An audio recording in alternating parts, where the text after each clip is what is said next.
o seguinte tema: diagnóstico da modernidade, a doença do existir. Para falar sobre esse tema, nós temos um amigo, um ex-aluno, um parceiro, membro do Laboratório Transdisciplinar de Estudos em Complexidade, membro também da equipe executora do Programa de Extensão Cultura, Complexidade e Formação Transdisciplinar e pesquisador do Grupo de Pesquisa Natureza, Cultura e Complexidade. Ele é licenciado em Ciências Sociais pela Universidade Federal da Bahia. Ele é especialista em História Social do Trabalho pela Universidade Estadual do Sudoeste e é mestre em Letras, Cultura, Educação e Linguagens pela UESB também. Já há muito tempo ele atua como professor aqui no município de Vitória da Conquista, como professor da rede estadual do Centro Integrado de Educação Navarro de Brito, e já há uns cerca de 4 anos, ou um pouco menos, ele é professor do Instituto Federal Baiano, que fica em Tapetinga. Então, com vocês, para discorrer sobre o tema diagnóstico da modernidade, a doença do existir, o nosso amigo Caio César de Aguiar Cirino, que, entre outras virtudes, ligado ao universo da arte, sobretudo no que diz respeito à cultura dos headbangers, dos metaleiros. Então, vocês, Caio. Boa noite a todos. Já há 14 anos que o meu público é o público infanto-juvenil. Eu trabalho no Instituto Federal, mas lá eu trabalho com público integrado. Então a dinâmica é diferente, mas eu vou tentar falar de uma forma mais adulta do que comumente eu falo em sala de aula, tá bom? Geralmente eu brinco muito em sala de aula com a minha turma, porque para segurar menino de 13, 14 anos é preciso ter um malabarismo bacana. Mas também eu já coloquei o balão mágico ali para a gente se ambientar num clima mais ameno, né? Estava lembrando da Simone essa semana. Então, gente, o tema diagnóstico da modernidade, a doença de existir. É um título pesado, vou levantar um pouquinho, mais. É um título pesado, né? Porque dá a impressão de que a gente vai falar sobre coisas negativas. É também. E, assim, eu tenho que ter muito cuidado na minha fala, porque geralmente a reflexão intelectual sobre a modernidade sempre leva a gente para o lugar do ressentimento. O lugar do ressentimento não é um lugar para a gente estabelecer resistências àquilo que nos oprime. Então, durante a faculdade de Sociologia, quando os professores dissertavam sobre Marx, Weber e Durkheim, eu saía revoltado da faculdade e falava: nossa, agora que eu estou virando um intelectual, que eu vejo esse mar de hipocrisia ao meu entorno, como que eu vou sobreviver a isso, né? A gente fica sempre, particularmente no começo das faculdades de Ciências Humanas, a gente tende a ficar um pouco arrogante. E com o tempo eu fui flexibilizando, e até hoje estou tentando flexibilizar minha visão no sentido: é possível criar resistência às estruturas, aos condicionantes sociais que nos oprimem? Então vamos fazer da seguinte forma, e isso é um trato que eu queria fazer com vocês. Vamos pensar a minha fala de hoje como uma tentativa de diagnóstico da modernidade, de caracterizar a modernidade, de conhecer os condicionantes sobre o qual nós vivemos e, ao mesmo tempo, de estabelecer formas de resistência, muitas vezes elas individuais, porque as resistências coletivas estão um pouco minadas, né, a essas estruturas opressoras. Tá? Então, o que é o diagnóstico da existência? Cacá, meu amigo, você pode ser me auxiliar ali no... Ou alguém pode fazer isso? Por favor. Aí eu vou dando aquele toquezinho e a gente vai passando essas imagens, tá bom? Existem, como o Cacá me apresentou, eu sou da Sociologia e durante a minha graduação eu ficava me perguntando: para que servem esses teóricos? E confesso para vocês que eu terminei os 4 anos da minha faculdade sem entender direito por que esses teóricos pensavam. Particularmente pelo caráter muito clássico da sociologia, das ciências sociais. Então, vocês sabem que a gente muitas vezes entra na faculdade e as abordagens metodológicas demais muitas vezes não deixam claro para nós alunos de que forma aqueles teóricos podem ser usados, tanto do ponto de vista individual quanto do ponto de vista das mobilizações coletivas.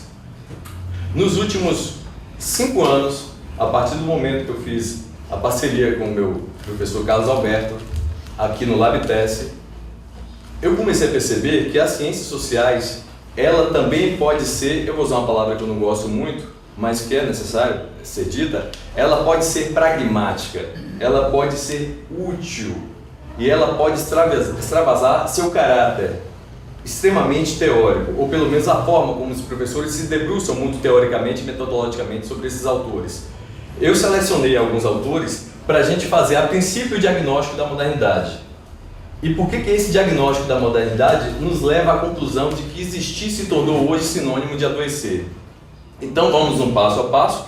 Eu vou começar com um teórico muito clássico da sociologia, que é o Émile Durkheim, é o francês, o Émile Durkheim. Quem já ouviu falar de Émile Durkheim aqui? Muita gente já ouviu falar sobre o Émile Durkheim, né? Ele é considerado o pai da sociologia clássica, ele é posterior ao Auguste Comte, mas ele que define uma metodologia de pesquisa, e ele diz que as ciências sociais estudam os fatos sociais. Então eu vou começar para ele, para tentar mostrar o que ele nos diz. Então, primeiro, né? Volta aí, só buscando um diagnóstico, nos deram espelhos e vimos um mundo doente. A melhor maneira da gente tratar a doença é receber um bom espelho. Esses teóricos nos fornecem um bom espelho. Nosso egoísmo é em grande parte produto da sociedade. Durkheim escreveu alguns livros fundamentais, né? As regras do método sociológico, a divisão do trabalho social, as formas elementares da vida religiosa. Mas o que Durkheim tem a nos dizer sobre a sociedade moderna que está se formando? Primeiro diagnóstico de Durkheim, que é considerado pelos pensadores contemporâneos um conservador. Durkheim tinha uma grande preocupação. Como que nesse novo regime, como que com a consolidação do capitalismo, a gente vai conseguir manter uma sociedade coesa? A grande preocupação de Durkheim era, diante das sociedades capitalistas e com o esfacelamento das tradições, com a vinda da sociedade para um modelo de vida urbano, como que nós vamos conseguir nos manter unidos e juntos? Durkheim está vislumbrando uma coisa que pela primeira vez vai preocupar os teóricos da sociedade contemporânea. Um fenômeno que vocês conhecem muito bem e vivem dia a dia ele, chamado individualismo. Durkheim era um homem extremamente preocupado com o individualismo. Por que ele é preocupado com o individualismo? Porque ele vai pensar a seguinte questão. Uma sociedade se fundamenta no coletivismo, no que ele chama de imaginário coletivo. É isso que nos mantém unidos. É o amálgama da sociedade, é as estruturas de pensamento que nos mantém muito parecidos uns com os outros e que faz com que aquela sociedade tenha um destino traçado do ponto de vista cultural. Mas com o esfacelamento das tradições, o que acontece com a sociedade? Qual é o grande amálgama da sociedade? Se nós estamos nos individualizamos, então vamos pensar da seguinte forma. Nas sociedades pré-capitalistas, o sentido do eu era o sentido do nós. Nas sociedades capitalistas consolidadas, o sentido do eu tem como referência eu mesmo. Eu referencio a mim mesmo para pautar o meu destino social. A grande preocupação de Durkheim é nós vivemos sociedades individualistas e que tendem a se individualizar cada vez mais. Os indivíduos tendem a ser células autônomas, desreferenciadas, deslocadas de qualquer relação com a tradição, com a memória, com a ancestralidade e até com a cultura que seja mais coletiva e comum a todos os indivíduos. É fácil de observar isso, por exemplo, assistindo a Copa do Mundo no Brasil. Quando um atleta brasileiro ganha uma medalha e sobe no pódio com a bandeira do Brasil, a que cultura exatamente ele está se dirigindo? O que é a cultura brasileira? Essa é uma grande preocupação de Durkheim, a questão do individualismo. E o individualismo pesa de alguma forma sobre as nossas vidas, porque numa sociedade individualista nós não temos ou negamos a tendência de nos enxergar como nação, como cultura. Nós nos enxergamos como indivíduos, entregues a nós mesmos para construir as nossas possibilidades de sobrevivência. É uma grande preocupação, né? se a gente for colocar do ponto de vista teórico, é uma grande preocupação. A gente vive isso dia a dia, no trânsito, nos concursos públicos, nas filas dos hospitais públicos. Os indivíduos não são solidários, eles são concorrentes. É uma grande preocupação. Por favor. Nosso segundo teórico, Max Weber. Gente, como eu não coloquei as referências bibliográficas no final, essas falas foram tiradas daquelas obras que eu coloquei do lado do nome do autor, Ensaios de Sociologia de Max Weber. Max Weber vai dizer: o conteúdo da disciplina é apenas a execução da ordem recebida, coerentemente racionalizada, metodicamente treinada e exata, na qual toda crítica pessoal é incondicionalmente eliminada e o agente se torna um mecanismo preparado exclusivamente para a realização da ordem. O diagnóstico de Max Weber para caracterizar a modernidade é: nós vivemos numa sociedade de racionalidade. Nós elevamos o patamar da razão a uma escala que até então a gente não tinha imaginado. Nós vivemos na era do controle. Quais são as consequências disso? O que é essa racionalidade de Durkheim? Essa racionalidade, ela a princípio nasce na esfera científica e técnica. Os indivíduos modernos, convencidos de que a razão poderia controlar as forças da natureza, e aí tem toda a história da ciência para nos provar isso. A história da eletricidade é de uma beleza tão grande, os homens vislumbram a razão. E esse vislumbre da razão, ele migra para todas as esferas da vida social. Todos nós somos frutos de uma sociedade individualista e racional. Por exemplo, essa racionalidade diagnosticada por Max Weber, ela migra para a economia.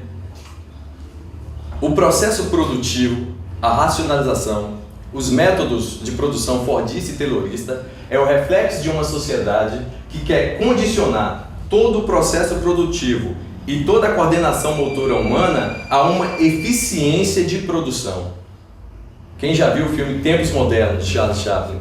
Ele é produzido no início do século XX e ele fala exatamente, é a preocupação de um artista em denunciar uma sociedade que está transformando o homem em autônomo, não, em autômato, aquele ser que é um repetidor das funções. E para você criar um homem que seja repetidor de gestos monótonos, mas ao mesmo tempo eficientes, é preciso que você eduque ele para esse modelo social. E essa educação é feita através de uma racionalidade muito específica. Uma racionalidade que ela é pedagógica, uma racionalidade que ela nasce na família, uma racionalidade que ela tem também foco na religião. No livro A Ética Protestante e o Espírito do Capitalismo, Max Weber é genial. É uma obra extraordinária quando ele afirma o seguinte: a racionalidade é tamanha no mundo moderno que os homens foram capazes de transformar religião em motivação para processo produtivo. Então trabalhar passou a ser uma forma de glorificar a Deus no céu. Trabalhe muito. Use o seu dinheiro para acumular riqueza e não para cometer pecado. Assim você ganha a salvação, Lutero, né? Assim você ganha a salvação e ao mesmo tempo você glorifica a Deus no céu. Essa é a grande dimensão da racionalidade moderna. Nós temos aí então Durkheim e Max Weber trazendo os elementos do individualismo e os elementos da racionalidade e da técnica. O nosso tempo foi transformado em algo absolutamente racionalizado. E aí vocês, é uma coisa que acontece com a gente dia a dia, a gente não respeita mais o dia e a noite, o sol e a lua, as estações do ano. A gente respeita um tempo que também é racionalizado, que é o tempo do relógio, que é o tempo cronometrado. A invenção do relógio foi fundamental para o incremento do processo produtivo no modelo capitalista de produção. Vamos seguir em frente. Nós temos aí, esses aqui a gente tem que falar cuidado, porque a escola sem partido, né? Tem colocado esses homens num patamar de heresia. Então eu vou falar baixinho, porque é para ninguém ouvir, porque senão tem minha função pública, tá bom? Max Weber e Frederico Engels, o Manifesto do Partido Comunista. Com o desenvolvimento da burguesia, isto é, do capital, desenvolve-se também o proletariado, a classe dos operários modernos, que só podem viver se encontrarem trabalho na medida em que este aumenta o capital. Esses operários, constrangidos a vender-se diariamente, são mercadoria. artigo de comércio como qualquer outro. Em consequência, estão sujeitos a todas as vicissitudes da concorrência, a todas as flutuações do mercado. Não existe sujeito mais adequado para fazer um diagnóstico do capitalismo e do mundo moderno do que Marx e Engels. Esses caras pensaram... Aliás, eles eram vislumbrados com o modo de produção capitalista. Eles eram vislumbrados com a racionalidade, com a técnica. Eles só não concordavam com a forma como os bens produzidos a partir de tanta inteligência e sabedoria e desenvolvimento de racionalidade desaguava na sociedade de uma forma tão desigual, né? Então eles condenavam a forma como a coisa era partilhada, mas eles eram, digamos assim, partidários do processo técnico, do processo produtivo. Eles vislumbraram também, assim como os cientistas, a possibilidade de controle da natureza e a conversão desse controle em elementos que fossem necessários aos homens. Então, qual é o diagnóstico de Marx e Engels na análise da modernidade? Por conta do modelo injusto de distribuição de riqueza, a gente, ao invés de construir uma sociedade onde o coeficiente de solidariedade, de amizade e de fraternidade fosse alto, a gente fez com que esse coeficiente despencasse a uma escala que nós nos considerássemos concorrentes uns dos outros. E é assim que, de certa forma, nós nos vemos. Esse é o diagnóstico de Marx e Engels. Próximo ponto. Michel Foucault. Eu botei essa foto de Michel Foucault, porque Michel Foucault já não parece com os caras do século XIX, né? Michel Foucault já é mais heavy metal, um boêmio, né? Para ele, a escola é uma das instituições de sequestro, como o hospital, o quartel e a prisão. Nas palavras de Michel Maffezoli, são aquelas instituições que retiram compulsoriamente os indivíduos do espaço familiar ou social mais amplo e os internam durante um período longo para moldar suas condutas, disciplinar seus comportamentos, formatar aquilo que pensam. O diagnóstico de Michel Foucault que é preocupado com as instituições de controle social, ele vai desenvolver isso muito bem na história da loucura, na história da sexualidade, na microfísica do poder. É um homem preocupado com como que o poder se ramifica na sociedade e como a gente consegue, numa sociedade tão individualizada, estabelecer coesão social. Ele vai dizer, na nossa sociedade, assim como em todas as outras sociedades, as instituições de controle sociais são fundamentais para a manutenção da ordem. Só que na sociedade moderna, essas instituições de controle ganham um caráter muito particular. Por exemplo, os hospícios. O que são os hospícios? Os hospícios são instituições de controle criadas para acolher, numa tentativa de reformatar, o cérebro daqueles que não se adequam à sociedade que exige disciplina no processo produtivo. O louco não é exatamente um louco, do ponto de vista antropológico. O louco é o diferente que é apropriado pela sociedade moderna numa tentativa de ajustá-lo ao processo produtivo. E caso as técnicas psiquiátricas não sejam suficientes para isso, vamos mantê-lo internado no manicômio, porque ele atrapalha a vida de todo mundo lá fora, inclusive da família dele, que precisa trabalhar.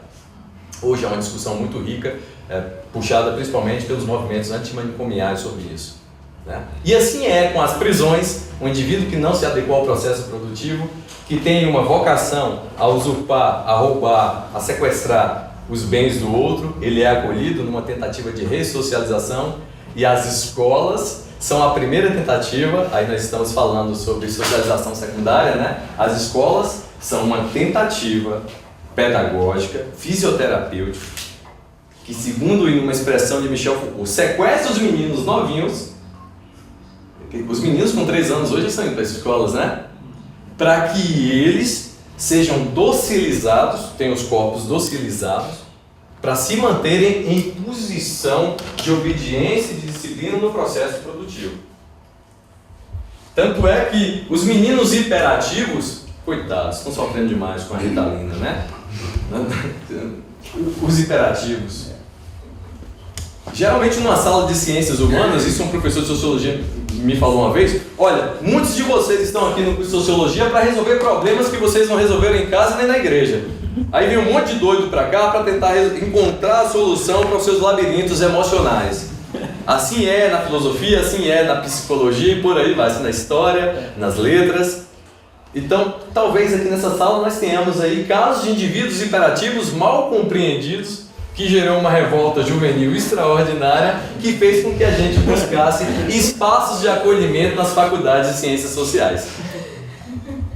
A hiperatividade não é necessariamente uma doença, mas foi patrocinada por indústrias da farmácia para que um remédio chamado Ritalina, que é um hipnótico, psicotrópico, que ele age fazendo com que a atenção do indivíduo seja conduzida a um objeto de atenção, no caso o professor. Então o menino fica em estado hipnótico, né? Olhando para o professor sobre efeito de substâncias psicotrópicas.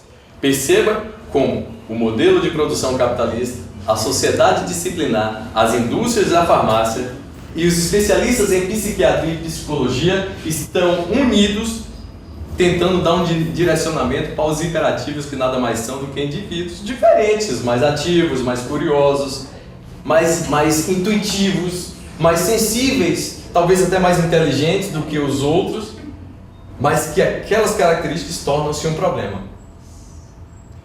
Para Michel Foucault, o diagnóstico é: nós vivemos uma sociedade que exige disciplina. Se você não for disciplinado, você está fadado ao fracasso. É por isso que se diz que o indivíduo perde de ano. Você perdeu um ano em sua vida.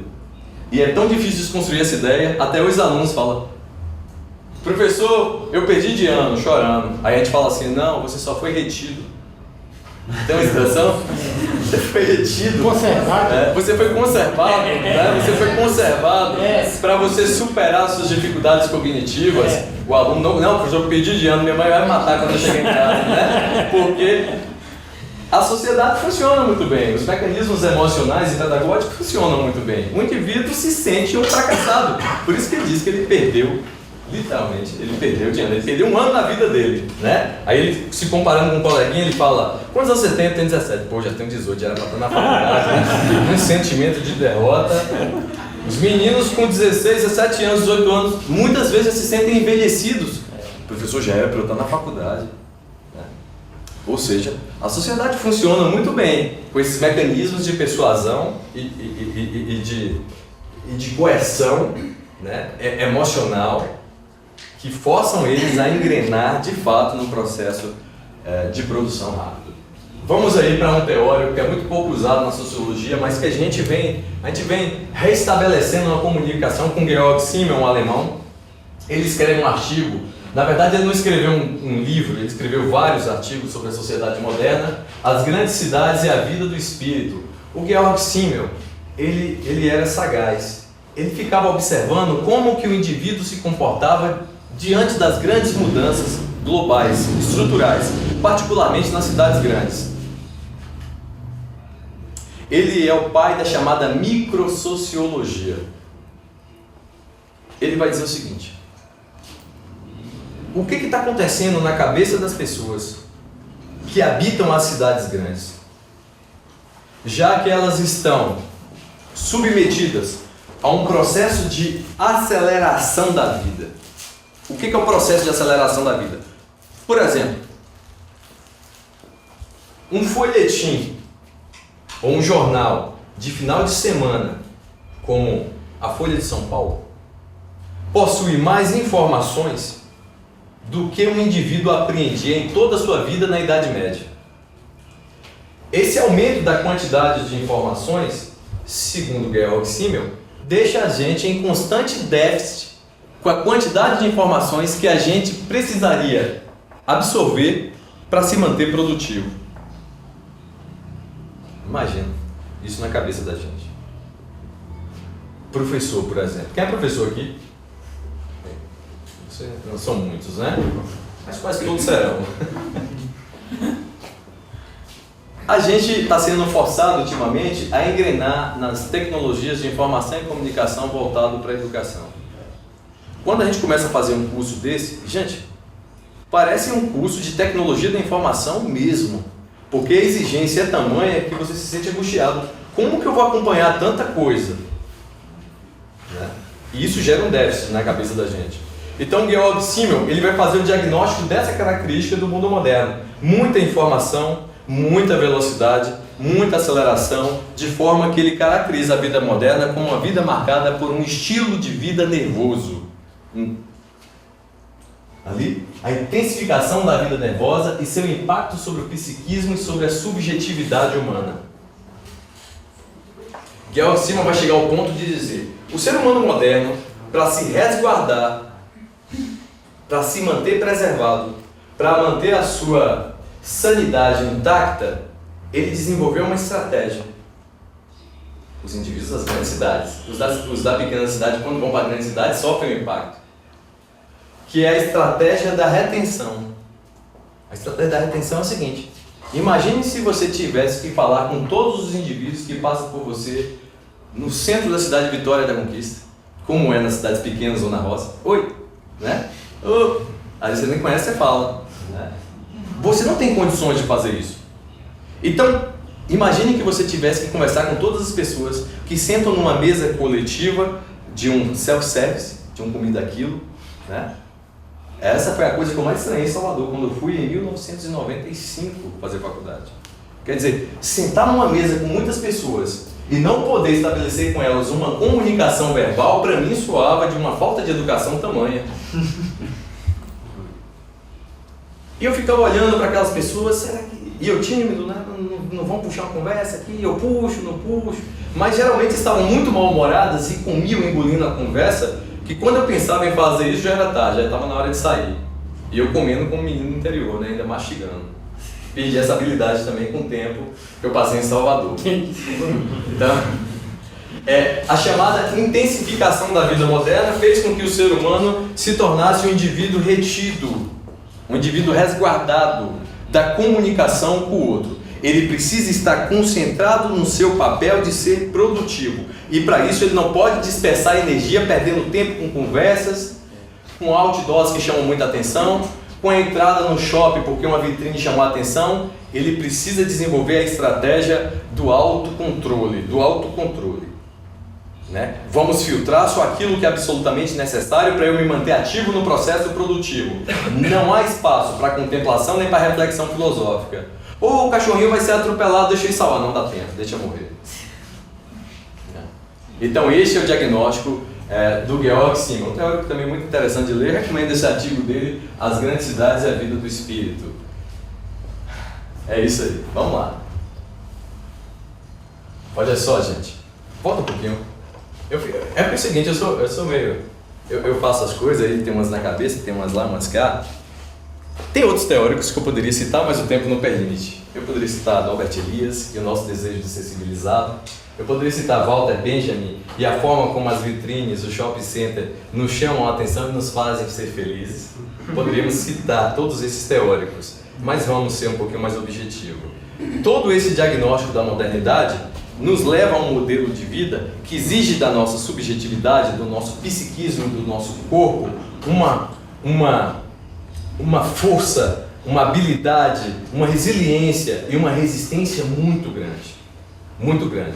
Porque nós vivemos numa sociedade que é marcada por uma estratégia de manter a gente no esquema de rotina e repetição. A vida de todos nós é marcada por uma monotonia produtiva. Tá? Uma outra coisa fundamental na vida moderna e que também exige da gente uma capacidade de disciplina que Foucault desenvolve muito bem, que é sermos obedientes à cronometração do tempo. Nós todos somos educados, disciplinados. Toda a pedagogia, ela é voltada para manter a nossa vida voltada para o trabalho. Essa é a grande lógica. Por isso que a gente começa com 3 anos e não para nunca. Quando eu recebo o convite do LabTES, eu penso por 2 vias. Nunca te fiz essa confusão, Gaga? Uma delas é: vou me manter sadio pensando intelectualmente, fortalecendo o espírito. Ao mesmo tempo, o currículo Lattes, para não morder a gente, precisa estar sendo alimentado, senão ele vira o currículo Mordes. E na hora de você enfrentar a concorrência, você perde, né? É o currículo Lattes morde. Então vamos alimentar, viu, Ricardo? Eu quero meu certificadozinho lá no final do processo. Mas vamos ter cuidado de ser pós-mortem, né? É, exatamente. É uma vida voltada para o dinheiro. O dinheiro, senhor de tudo. Não é à toa que Max Weber, quando diz que o homem sentiu a necessidade de racionalizar o tempo, ele o fez em nome do processo produtivo, da acumulação do capital. Uma vida marcada por rotina e repetição, tempo cronometrado e disciplina, uma vida voltada para o trabalho, uma vida voltada para o dinheiro, ela funciona na cabeça da gente por meio de algumas lógicas. Por exemplo, a lógica voltada para a acumulação. Acumulação de quê? De bens materiais. A lógica voltada para o consumo. Consumir é bom demais. Cura até depressão. Sim. Né? Temporariamente, mas cura. Alguns indivíduos, inclusive, usam para isso. E uma lógica voltada para o descarte. As coisas não se perenizam durante muito tempo. Um exemplo de uma coisa que constrange a gente, se a gente não tiver atento, o celular. Por exemplo, o meu é um Pocket. Eu comprei ele porque o meu D500 caiu da moto e quebrou. Aí eu, poxa, tive que ir na loja e comprei o Pocket. Mas o que acontece com um professor de um instituto federal que usa um Pocket? Ele sofre bullying dos alunos. Sofre bullying dos alunos. Eu ouço constantemente, professor, toma vergonha na cara. Não vai trocar o celular, vai insistir nisso. Qual é, professor? Nem eu que sou aluno, nem mostro, né? Um aluno me mostrou um Apple, um iPhone de verdade autêntico Apple, porque eu fiquei sabendo que o iPhone é Apple, né? Não é isso? E ela me mostrou, eu falei, se eu dar maçãzinha mordida, ela é Apple. Sabe quanto que eu paguei? R$1.000. Eu, pô, é realmente uma vergonha para o professor estar portando um negócio desse, né? Mas gera, gente, constrangimento social. Eu sempre falo com os meus alunos, numa sala de aula, quando todo mundo está intelectual, todo mundo cria resistência. Não, professor, eu sou imune a isso. Mas saiu da aula de sociologia, de filosofia, de história, botou o pé do lado de fora e você esconde o celular. Eu tenho vergonha mesmo. É assim que funciona. É a lógica do descarte da sociedade moderna, né? Consumo, acumulação e descarte. O resultado disso tudo é que nós vivemos uma vida acelerada, muito acelerada. Muitas vezes, a forma como nós tentamos nos encaixar no tempo cronometrado é incompatível com a nossa velocidade biológica. Acordar cedo, chegar às 8, eu chego às 7h30, né? Sair meio-dia, voltar 2, sair 5h30, comer e depois ter que fazer tudo de novo no outro dia, muitas vezes é um massacre para a nossa subjetividade sem tamanho. E muitas vezes a gente não enxerga qual é a repercussão disso para a nossa saúde mental, emocional e física. A gente não enxerga, porque a gente não enxerga os condicionantes, né? As nossas práticas profissionais ininterruptas. Ah, professor, está reclamando demais, está ressentindo demais. Não, estou diagnosticando, viu? Tem como escapar. Vamos tentar ver isso. E exigência de eficiência. Exigência de eficiência. Pode passar agora, vamos ver aqui o negócio. A doença de existir. A sociedade do trabalho e a sociedade do desempenho não são sociedades livres. Elas geram novas coerções. A dialética do senhor e escravo está não em última instância para aquela sociedade na qual um é livre, eu estou lendo certo? E que seria capaz também de ter tempo livre para o lazer. Leva ao contrário a uma sociedade do trabalho, na qual o próprio senhor se transformou no escravo do trabalho. Nessa sociedade coercitiva, cada um carrega consigo seu campo de trabalho. A especificidade desse campo de trabalho é que somos ao mesmo tempo prisioneiro e vigia, vítima e agressor. Assim acabamos explorando a nós mesmos. Com isso, a exploração é possível mesmo sem o senhorio. Passa, por favor. Isso aqui, gente, ó, é um livro que eu conheci recentemente. Né, cara? Aqui é o nosso novo livrinho de estudos, né? É um coreano radicado na Alemanha, ele é um filósofo chamado Byung-Chul Han, A Sociedade do Cansaço. Olha o livretinho. Coisa linda. Ele não é muito acessível à linguagem dele, não. Ele é um filósofo meu... Hermético. Ele é hermético, ele me atrapalhou um pouquinho as ideias. Mas a gente vai estar tentando traduzir ele devagarzinho, né? Porque também tem o problema da tradução. Olha lá, boa pinta, um menino novo também, né? Coreano, radicado alemão. Coreano radicado alemão. Ele vai dizer o seguinte.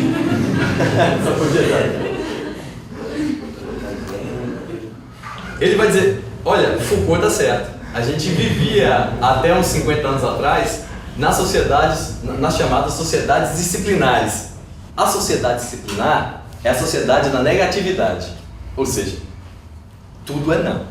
Só é permitido produzir. É por isso que ela produz loucos, doentes e desajustados. O Byung-Chul Han, na Sociedade do Cansaço, ele vai dizer, a gente extrapolou a esfera da sociedade disciplinar, a gente avançou. A gente vive hoje na sociedade do desempenho. Olha que isso aqui é bacana nos pensadores, para nos manter em alerta. O que é a sociedade do desempenho?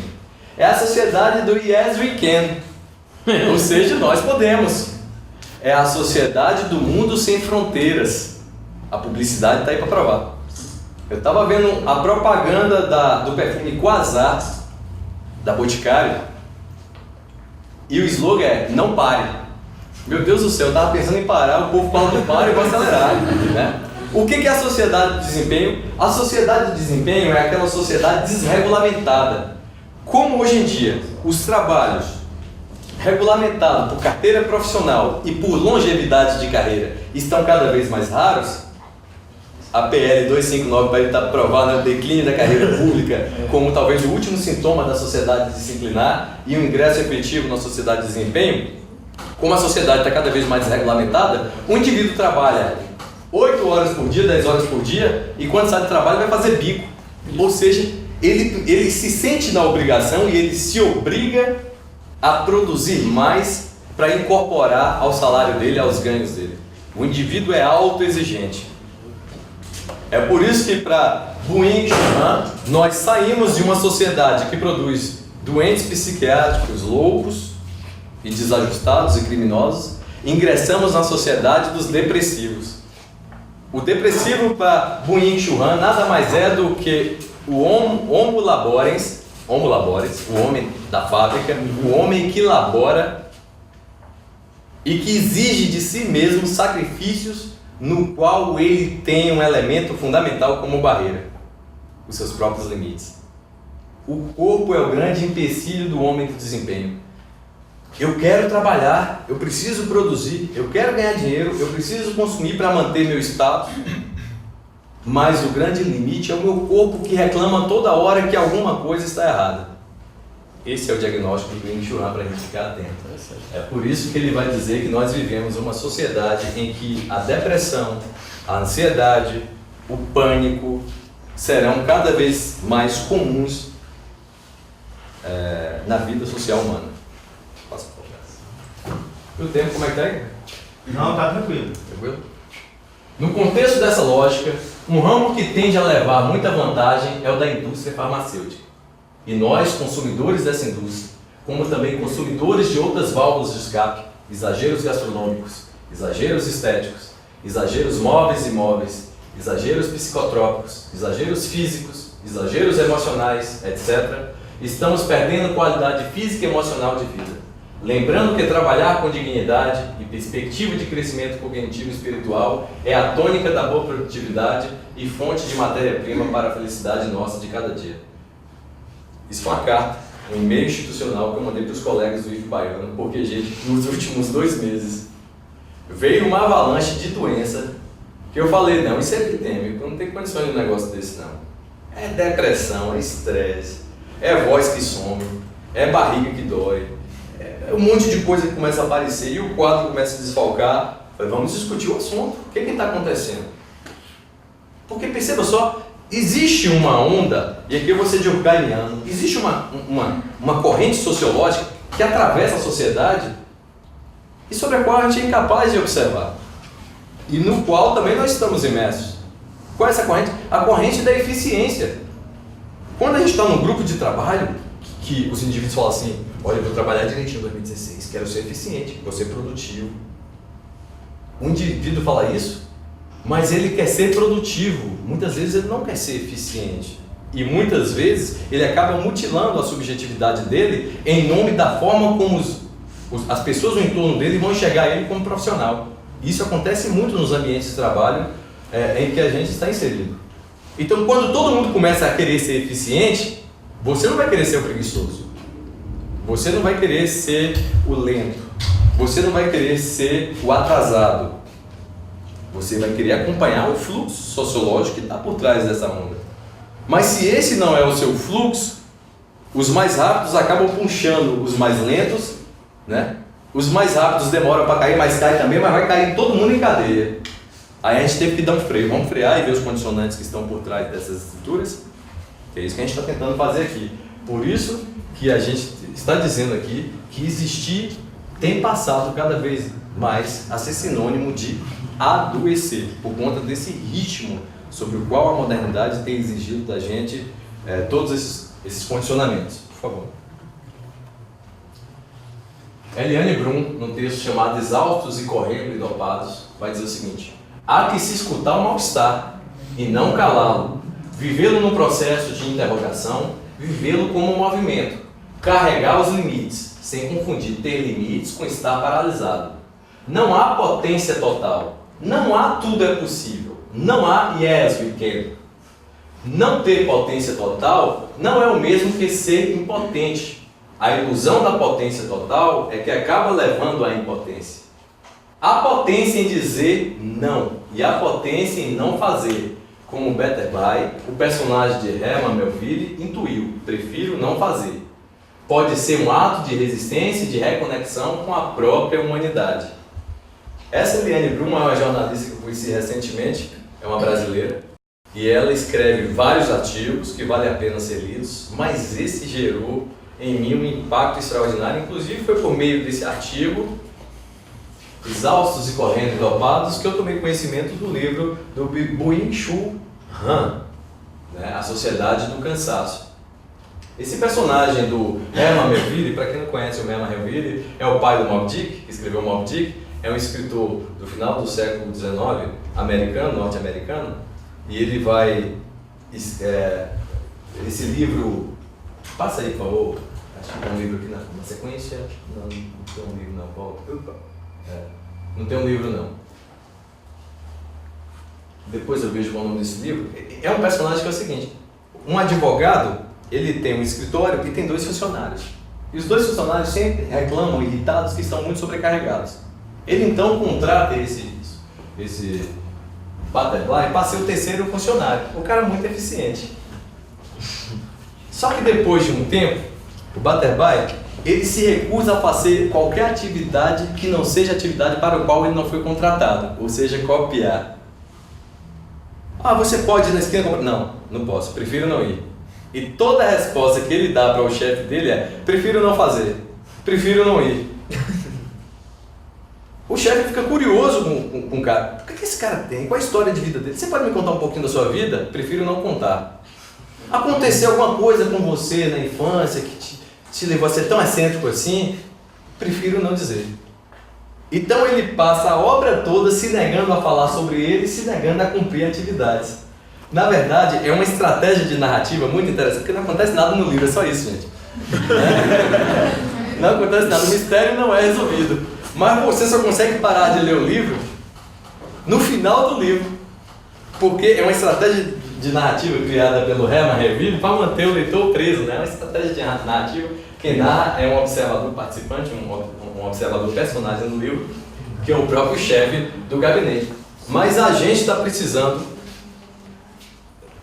ou deve pensar em estratégias nesse sentido, de dizer não, de criar estratégias, né? De estabelecer com os nossos ritmos, com o nosso corpo, com a nossa intuição, com a nossa subjetividade, um diálogo mais franco. Um diálogo mais franco. A sociedade não é burra. Muitas vezes a gente olha para as pessoas indo e vindo no centro da cidade e os pensadores, e aí eu coloco os sociólogos também, tendem a se referir às pessoas como a massa. Mas as pessoas estão sabendo que elas estão sendo exigidas. E de uma forma subliminar, subjacente, não muito fácil de ser observada sociologicamente, as pessoas têm criado suas estratégias de sanar o sistema. Segundo um teórico que eu leio de quando em vez, chamado Michel Maffezoli, esse é um novo livro dele, chegou essa semana para mim, Homo Eróticos, existe esperança no mundo moderno. E segundo Maffezoli, a esperança está em transformar o nosso desenvolvimento técnico e científico, que tem aspectos muito positivos, nada melhor do que um analgésico, um antibiótico, né? Um anticoncepcional para evitar as crias indesejadas, o que mais que a gente usa aí? Nada melhor do que uma ressonância magnética para identificar uma causa de um mal, enfim, né? A modernidade trouxe elementos absolutamente positivos, necessários. A racionalidade ocidental, ela tem um alcance belíssimo e extraordinário. No entanto, a gente precisa estabelecer, e é necessário estabelecer, sobre esse mundo que se colocou aos pés de um desenvolvimento ilimitado, uma reflexão que seja ética. Até que ponto as promessas de felicidade colocadas pela modernidade e pelo seu veículo, a publicidade, de fato está nos conduzindo a uma felicidade pontual, não aquela felicidade zona, né? Uma felicidade pontual, que é essa que tem que ser vivida. Então, de que forma essa coisa está sendo conduzida? Porque hoje em dia, e quem vai dizer isso é o Zygmunt Bauman, nós estamos vivendo sobre a coerção da felicidade. Você é obrigado a ser feliz. Porque se você não for feliz, você é um grande irresponsável.